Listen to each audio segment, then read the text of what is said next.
अकोला जिल्ह्यातल्या बार्शी टाकळी तालुक्यामध्ये देवीची यात्रा भरली आहे। दोनद खुर्द या गावामध्ये आसरा माता यात्रा झालेली आहे।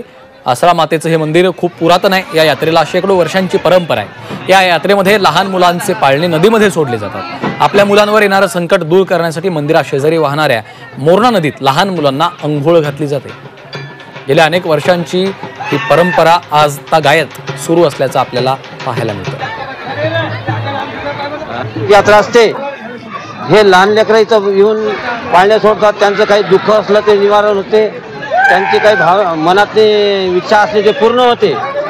त्याच्यासाठी हे 2 दिवस इतके महत्त्वाचे आहेत आश्रमाताचे की सर्वांनाच इथं आंघोळ घातली की दुःख निवारण होते, इथून जे बिमारी असली ते दूर होते।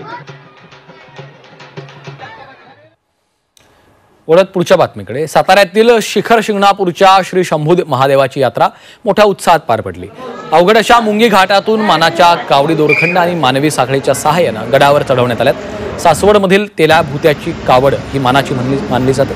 सगळ्यात शेवटी रात्री ही कावड गडावर पोहोचली। त्याच्या पाण्याने महादेवाच्या पिंडीला अभिषेक घालण्यात आला।